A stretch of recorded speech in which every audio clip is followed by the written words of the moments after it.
Amigas, amigos del Ciudadano México, nos encontramos en una edición más de Conversaciones con el Ciudadano, una entrevista muy interesante en este momento respecto a un autor chileno que ha plasmado en un libro testimonios valiosísimos sobre los 50 años del golpe a la democracia chilena, los 50 años del golpe por la dictadura de Pinochet en contra de Salvador Allende. Nos acompaña, le agradecemos mucho a Manuel Capitán Cianuro, autor de este libro, que nos acompañe hoy en El Ciudadano, que es un medio originalmente chileno, ahora instalado en México, y que fundamentalmente nos interesan las discusiones sobre la izquierda, sobre el progresismo en América Latina, y el libro que hoy nos traes nos ayuda mucho a estas reflexiones imprescindibles. Manuel, bienvenido. Bueno, gracias Jorge, gracias al Ciudadano. El Ciudadano lo veo de repente en Chile, pero ya me doy cuenta que está en México. Ustedes nos mandan Oxxo y nosotros les mandamos el Ciudadano. La verdad que sí, este libro tiene muchas cosas que decir de él, porque a hacer 24 testimonios en un momento histórico tan importante para lo que fue en su momento el golpe de Estado, la dictadura cívico-militar instalada en Chile desde el año 73, del 11 de septiembre, al año 90, cuando ya logramos zafarnos un poco la dictadura. Yo no sé si nos zafamos bien de la dictadura, pero yo creo que quedaron rezagos muy metidos adentro, con una constitución política que hasta el día de hoy nos rige, que es una constitución además que fue espuria y fraudulenta. Obligaron a la ciudadanía a votar un texto constitucional que lo hicieron entre cuatro paredes.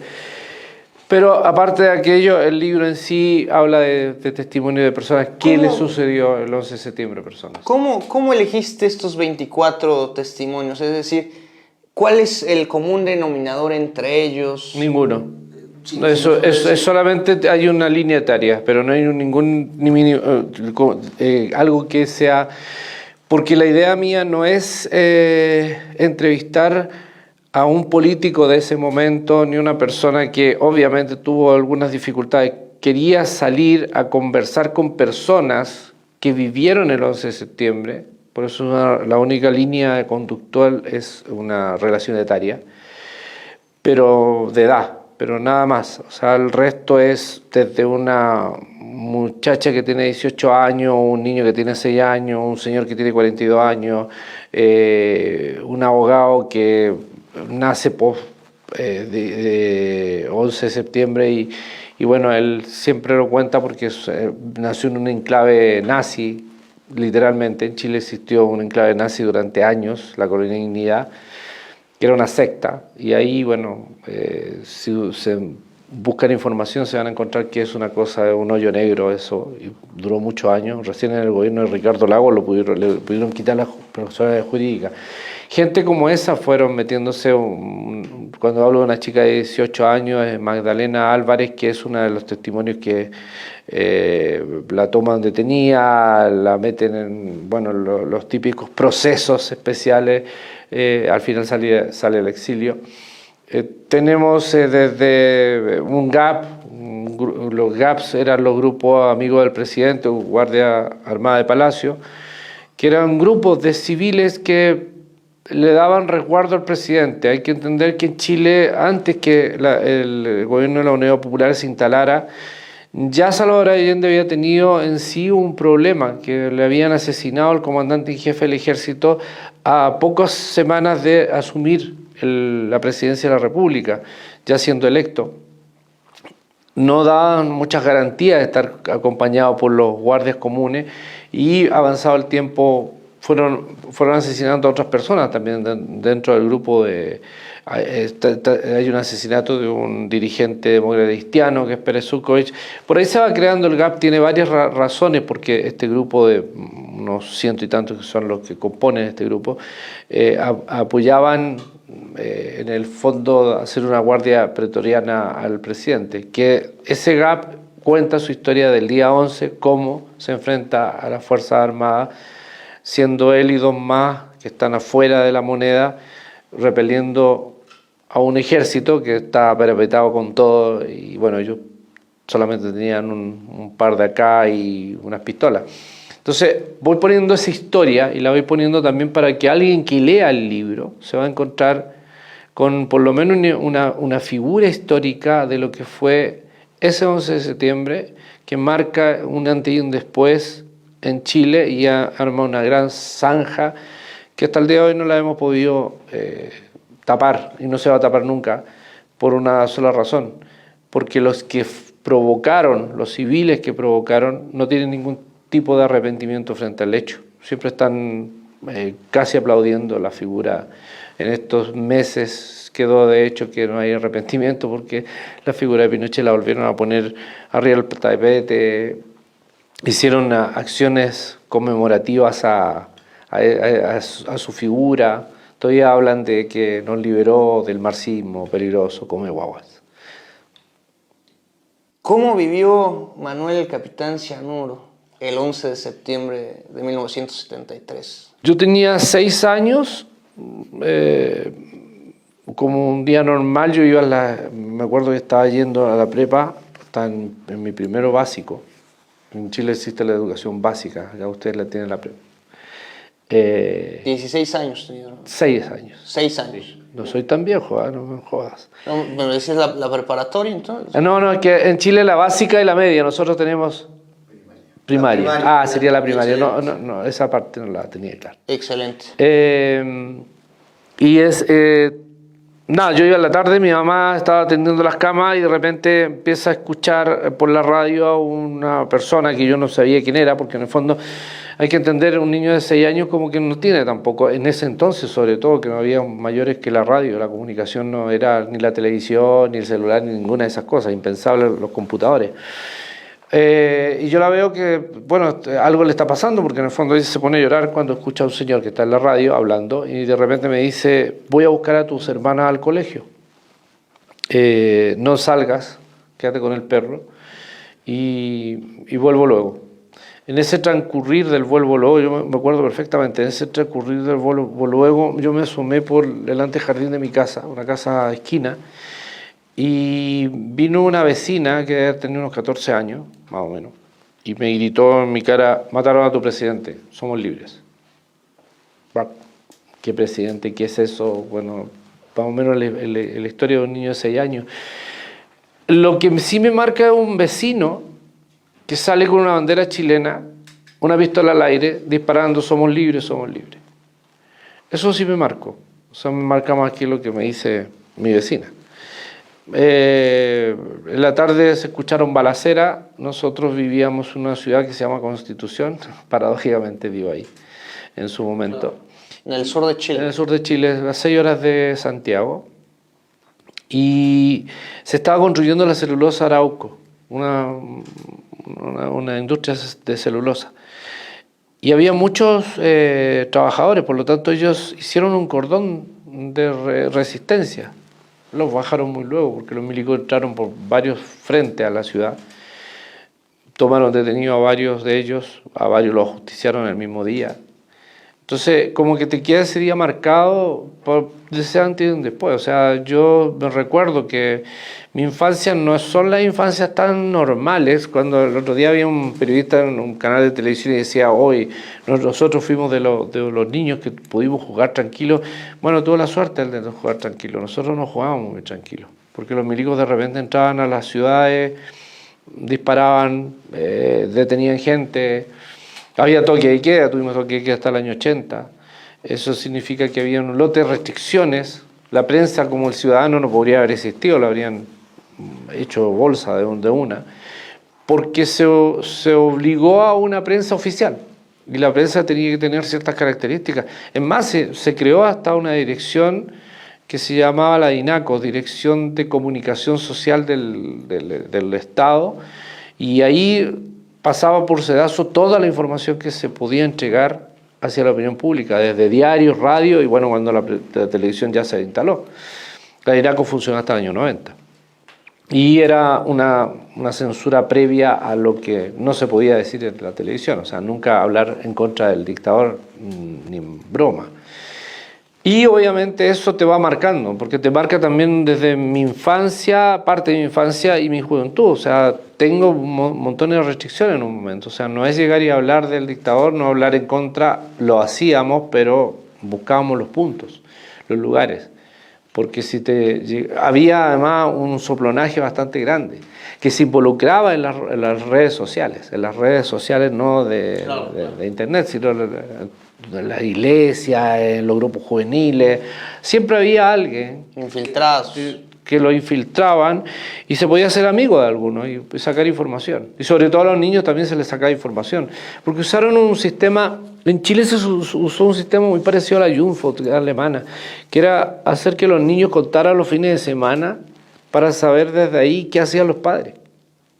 Y si algún padre decía, contaba a un niño que con el papá estuvo con unos amigos y esos amigos estaban, no sé, planeando algo, bueno, le ponían la mano encima y vamos a ver qué estaban planeando. Se apela al derecho a la memoria en un sentido de refrescar lo ocurrido para que no vuelva a ocurrir. El libro que hoy nos presentas inicia con el último discurso del presidente Salvador Allende.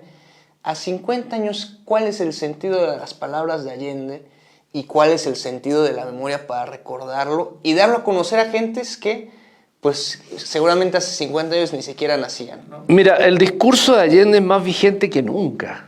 O sea, el discurso de Allende, si uno lo lee, en este caso en el libro, pero que no tenga la acción del libro, puede perfectamente buscarlo, el último discurso de Salvador Allende. Es un discurso muy profundo. Hay que entender que Salvador Allende está considerado dentro del Parlamento chileno como uno de los mejores oradores, por no decir el mejor orador que tuvo Chile en su momento. O sea, desde cuando él fue diputado, senador y todo su recorrido. Y era un tipo que no usaba papel, nada, y hacía muy increíbles discursos. Guadalajara, por ejemplo, la Universidad de Guadalajara, el 2 claro, el 2 de diciembre, que es el último, el 72, el último discurso que hace en el extranjero, lo hace la Universidad de Guadalajara. De hecho, hay un busto de él y adentro se llama el salón, ese salón importante, se llama Salón Salvador Allende. Pero el discurso ese que yo escribo acá, o sea, lo reproduzco, yo lo uno a 3 discursos si uno quiere saber un poquito de quién era Salvador Allende. Este último discurso, que es un discurso de despedida, pero también con mucha pensando en el futuro, que no por lo que nos está pasando no vamos a dejar de luchar. El discurso de las Naciones Unidas es espectacular. Vengo de un país pequeño, al fin del mundo. O sea, él se refiere a su país como el país pequeño del fin del mundo, pero le da como optimismo al mundo, a ese mundo nuevo, de ese hombre nuevo que se trataba de construir y que por la vía democrática él nunca estuvo de acuerdo por la vía armada de generar su forma de hacer revolución en libertad, de alguna forma. Su forma era justamente hacerlo por la vía democrática. Llega a la urna, gana la elección, se había presentado 3 veces anterior, logra al año 73, a junio del 73, su sector logra tener más parlamentarios y ya del 36% que había sido ratificado en su momento cuando él parte del gobierno, logra tener un 46, si no me equivoco, 46-42%, pero ya tenía una razón de que el gobierno se había sentado. A la derecha eso no le convenía, a los intereses norteamericanos tampoco les convenía, y había que desestabilizar a como fuera el gobierno. Vino el tanquetazo el 29 de junio con un general de división que era el general Vió, que después cuando lo toman detenido, en fin, no logra darse el tanquetazo como tal, como lo que ellos querían. Pero yo creo que era el calentamiento de ver hasta dónde se podía. Pinochet en ese momento todavía no alcanzaba a ser comandante en jefe. Pinochet es comandante en jefe contando el 23 de agosto, el 11 de septiembre da el golpe, un traidor de menos de un mes.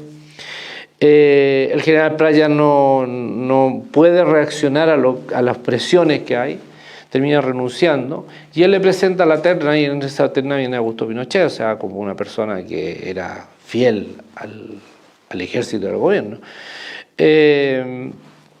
Vio cuando lo toman detenido, cuando se da el golpe de Estado, sale después impune y vivió tranquilo. No pasó absolutamente nada con él, como con muchos militares que no pasó absolutamente nada hasta el día de hoy.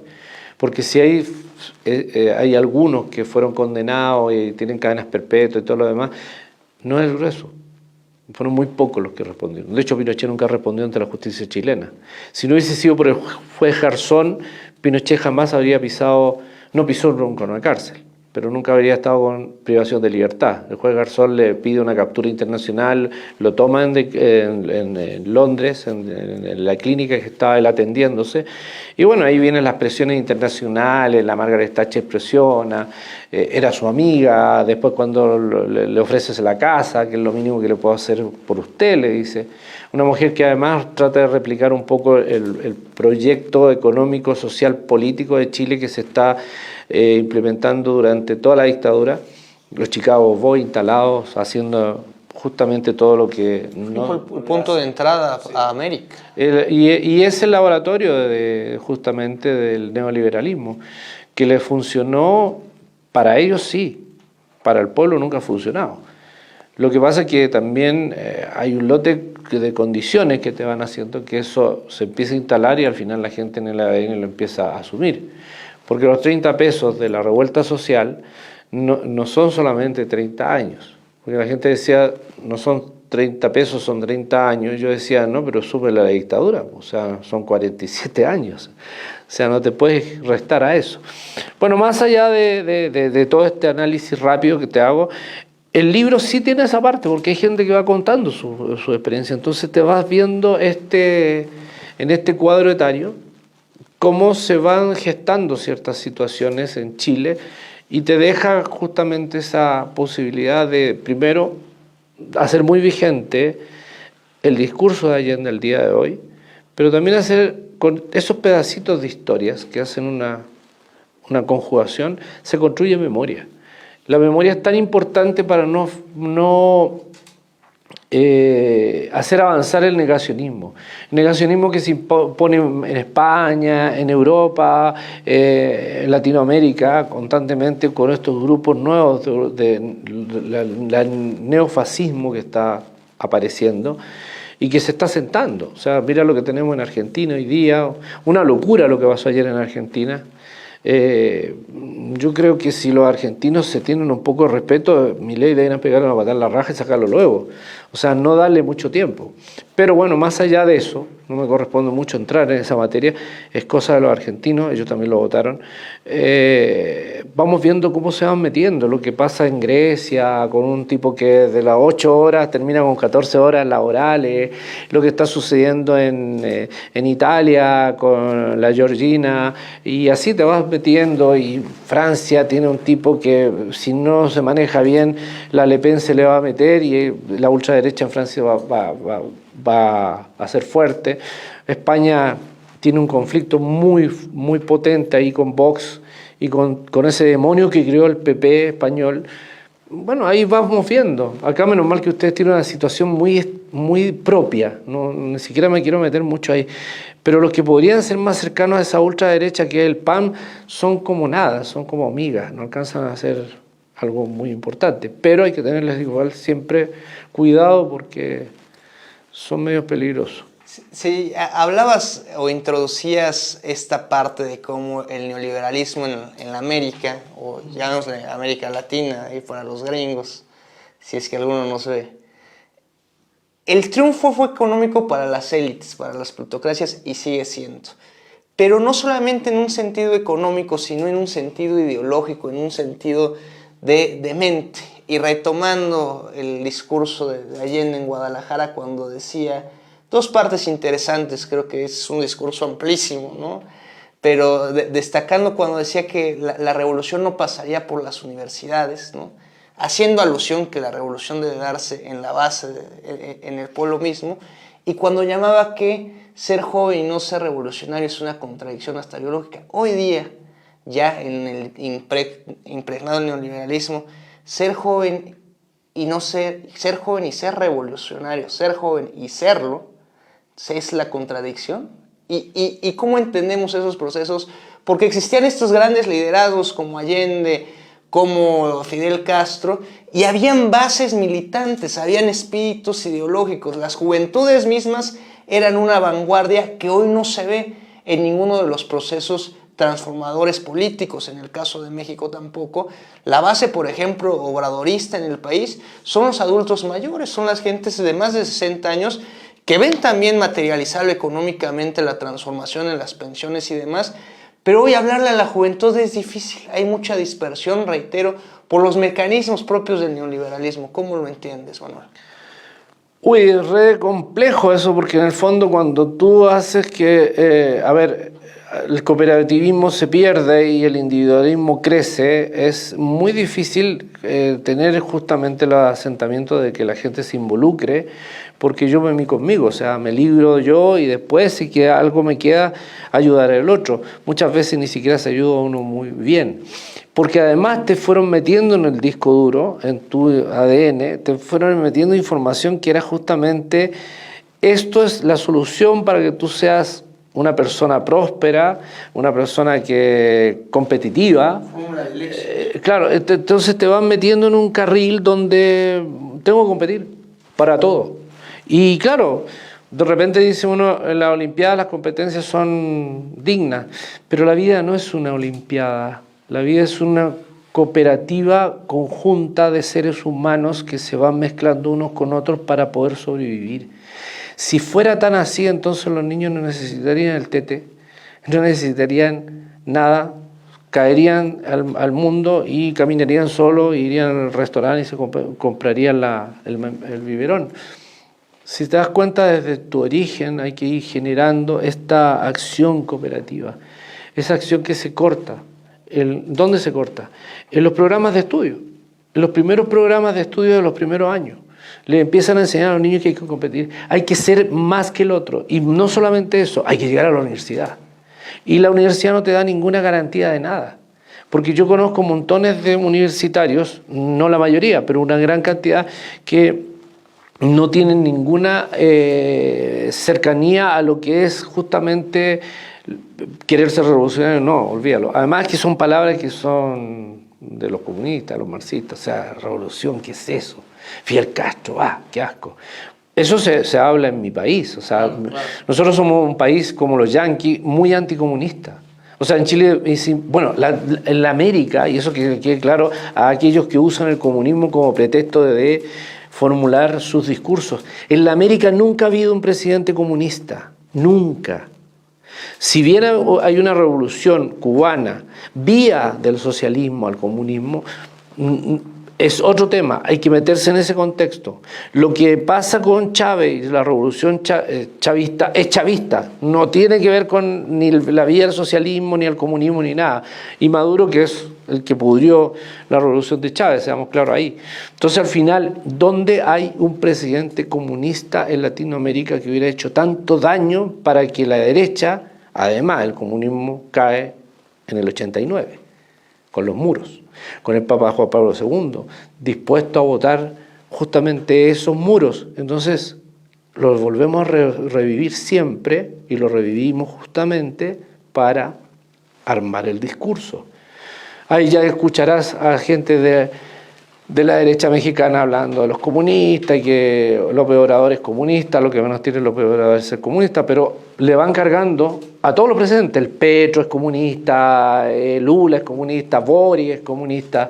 Al fin nos libramos del marxismo peligroso, dirá Milei, pero al final está en una situación de discurso, pero no de realidad. Entonces ahí hay un tema que cuesta. Leía por ahí algún comentario tuyo respecto en la definición de izquierda o en lo que hoy se entiende por izquierda, en atención a los nuevos valores sociales. Los valores sociales han cambiado, ergo la definición o la representación de izquierda ha cambiado, que apuntabas. ¿Qué es la izquierda hoy, Manuel?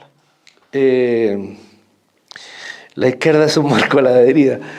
Como la derecha también. Lo que pasa es que las izquierdas se empezaron a... Y hablas, perdón, un poco de la izquierda que se ha derechizado, a ver si en la respuesta también puedes apuntar un poco sobre eso. Hay una parte que yo digo que las izquierdas se han derechizado y las derechas se han extremado. Porque no hay una izquierda de la militancia de aquel entonces, de los años 60, los años 70. Hoy día hay una izquierda que es muy acomodadiza al sistema. Esas izquierdas que de repente dicen, sí, nosotros estamos... Sí, las izquierdas traen alguna mejora social, pero según las circunstancias y en la medida de lo posible. Y eso es re bueno decirlo, porque no están pegando a donde se tiene que pegar. Porque si pegan ahí muy fuerte, obviamente tienen un círculo de presión que viene desde la misma izquierda y termina reventando a quien quiere ser este líder. Yo podría perfectamente moverme hacia Chile, ver a Boric, que trata de hacer montones de cosas, pero tiene de repente discrepantes en sus propias filas. Tiene socialistas, que no son socialistas, que de repente lo estresan. En Chile hay un senador, Fidel Espinosa, que no sé qué hace en el Partido Socialista. Vota con la derecha, critica al gobierno como un de derecha, y al final uno dice, bueno, pero esos son los personajes que uno dice se derechizaron. O aquellos que dicen soy de centro, no son de centro, militan en la derecha, militan, votan y participan de los proyectos de la derecha. En estos días se está viendo en Chile un proceso constituyente y ahí hay muchos que pasan de lo que es izquierda y se instalan en la derecha. Aunque el plato que tenemos nosotros es un plato no entendible, porque hay gente de derecha que está votando en contra del proceso constituyente, que podemos hablar si quieren en un momento, y hay gente de derecha que está votando a favor. Entonces ahí hay una cosa que uno lo puede analizar, pero no lo logra mucho entender de buena primera. Eso es lo que yo creo que estas izquierdas, que hay algunos miembros de estas izquierdas que le hacen daño a la izquierda. Como hay gente como Milei que le hace daño a la derecha, como Bolsonaro le hace daño a la derecha. Pero a lo mejor esas derechas se extremaron y son las que vienen a regir un nuevo orden mundial. Esas derechas que además son histéricas y tienen un diálogo anti-ONU, ante la globalización, Agenda 2030, como que inventaron una forma para crear un discurso y empezárselo a meter al ciudadano medio. Entonces el ciudadano medio dice, no, yo estoy en contra de la Agenda 2030. Y tú le preguntas, ¿sabes lo que es la Agenda 2030? No sé, pero estoy en contra. Bueno, no, eso así no funciona. Pero los miedos de comunicación social, los que están sumidos en el sistema, ayudan mucho a que la gente también entre en un discurso que no es real, que no es concreto, que no es definido, que es una cosa así como etérea. Y finalmente, para adentrar el tema, es interesante para nosotros tu opinión sobre el constituyente, pero retomando también con el caso Milei y la autocrítica necesaria e imprescindible que debe hacerse desde la izquierda, porque las voces que más se replican respecto al triunfo de Milei es culpabilizando al pueblo argentino. Dicen, ¿cómo el pueblo argentino? Pero hay una circunstancia que se refleja en un gobierno de Alberto Fernández de izquierda, que si bien asumió una deuda tramposa por Macri para ganar la elección, un fondo electoral, eso está entendido. Pero la traducción comunicativa no se hizo, creo, desde el gobierno de Fernández. Y también, si ya uno está en el poder desde la izquierda, la gente espera respuestas, porque si te tumban como te tumba Fernández, hay ya una narrativa que es difícil salir de ella, y la enlazo al constituyente chileno. Una constitución pinochetista que incluso por movimientos sociales, yo no diría exclusivamente impulsada por Boric o por los políticos en torno a Boric, el propio medio en Chile, el Ciudadano y muchos medios independientes más pugnaron por una constituyente. Ya en la recta final de la constituyente se ven rebasadas las propuestas del gobierno de Boric por una campaña de desprestigio y de fake news de la derecha absoluta, que dejó fuera esa propuesta y empieza la conformación de una nueva propuesta constituyente que parece que tendrá una salida, que es peor que la que hoy tiene Chile, que es peor que la constituyente pinochetista. Entonces, al final, gobernar desde la izquierda, si se gobierna mal y retome, rebasa a la derecha, cuesta un montón de trabajo volverle a hacer cuenta a la gente que la esperanza debe darse desde la izquierda. ¿Cómo entiendes eso? ¿Falta autocrítica en la izquierda? A ver, trataré de ser lo más breve posible. A ver, me voy a meter un poquito en Argentina. Yo creo que el tema de Argentina es un tema que hay que entender primero lo que es el peronismo. Y para entender el peronismo es más fácil entender la existencia de Dios. Eso es lo primero que voy a decir. Porque el peronismo lo entienden los puros peronistas. Le sucedió algo a ese peronismo que tampoco escriba de una manera tan radical a la izquierda. Nunca escribió mucho y tan radical a la izquierda. Ahí hay que meterse en esa historia y se van a dar cuenta que no es tan así. No es como la izquierda latinoamericana, pero fue funcional también al pueblo, a las movilizaciones, al acervo cultural base. Lo que sucede en Argentina es que en el tiempo se transformó en peronistas de derecha y de izquierda que se manejaban el poder.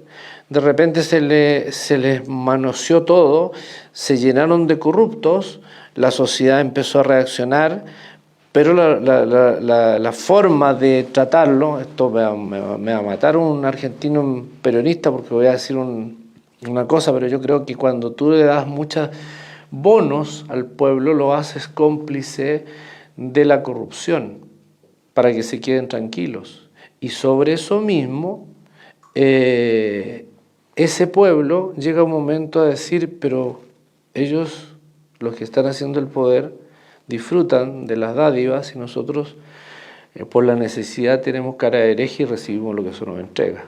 Cuando empiezan a enmierdarse en contra de los dirigentes, de la casta, muchos quieren decirlo, pero no saben cómo decirlo. Aparece un tipo como Milei, agarra el discurso de la gente y lo transforma en su discurso propio y se va contra la casta.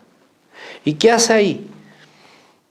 Río revuelto, ganancia de pescadores. Mientras los otros tienen un discurso estructurado, él les destruye el discurso. Y les destruye el discurso con mucha mentira, con mucha estupidez.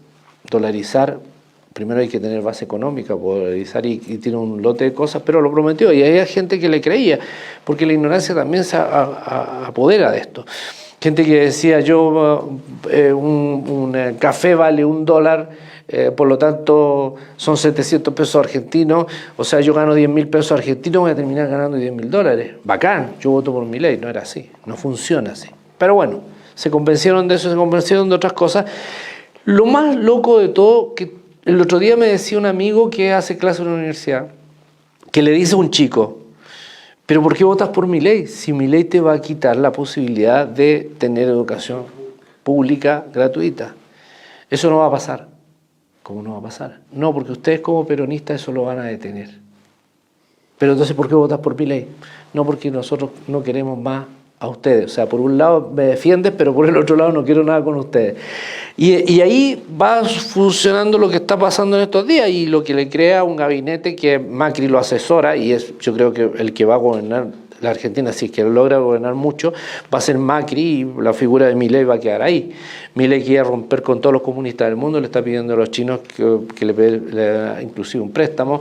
Y bueno, hay montones de cosas, mete a la ministra de Seguridad que hace una semana atrás la trataba de montonera, pone bomba y hoy día la tiene de ministra de Seguridad. Bueno, ese es un tema y un pedo de los argentinos que se lo tienen que bancar porque ellos quisieron votar por ese personaje, pero también estas democracias que hoy día las ponemos un poco como líquidas, terminamos teniendo este tipo de cosas, que adentro del líquido se mete una infección y toda el agua se echa a perder.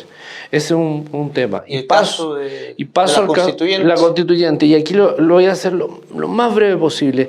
El pueblo de Chile en el 2019, el 18 de octubre, post y anterior, nunca pedimos una constituyente. Nosotros no queríamos una asamblea constituyente. Para salvarle el culo a Piñera, pusieron los políticos la posibilidad de generar algo que detuviera esta fiebre social. Durante 28 días, Chile se gobernó por el absoluto poder de la gente en las calles. Los parlamentarios hasta los días domingo tuvieron que ir al Parlamento a sacar leyes. Estaban desesperados. Nunca me olvido de una diputada de apellido de Sepúlveda que se da vuelta en el hemiciclo y les dice a todos: hoy día están yendo a La Moneda, mañana vienen por nosotros, hay que hacer algo.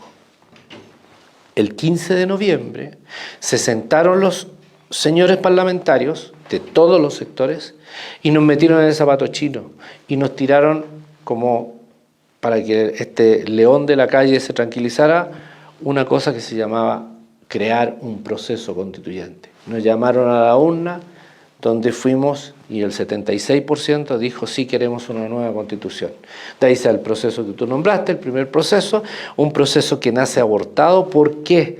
Porque los políticos, cuando dijeron ya se definió qué tipo de fórmula vamos a usar, ahora vamos a tener 155 constituyentes, los va a elegir el pueblo. Pero dijeron tramposamente: vamos a poder meter nuestras galletas y vamos a manejar desde adentro la constituyente. No les pasó eso. 47 fueron parte de los partidos políticos y el resto era gente que venía de la ciudadanía, de las organizaciones sociales, de las organizaciones de base. Entonces la constitución que se empezó a gestar no era la que ellos querían, porque era una de izquierda. Había que decir que era una de izquierda, había que marcarla con la izquierda como que la izquierda fuera el demonio y la derecha fuera la perfección. Porque ojo, cada vez que la derecha tiene un problema, le echa la culpa a la izquierda. Cada vez que le está a punto de no ir bien en una elección, inventan o levantan el discurso del fraude electoral. Pero la izquierda nunca lo hace, porque generalmente tienen los votos, pero ellos lo hacen.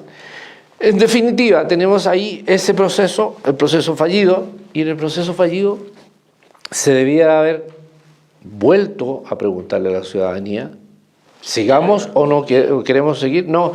Otra vez los políticos se sentaron y dijeron: vamos a hacer un marco teórico de un nuevo proceso porque el anterior hay que borrarlo. Es más, yo siempre dije: ¿y por qué no sacar las cosas buenas del anterior? Si habían cosas buenas.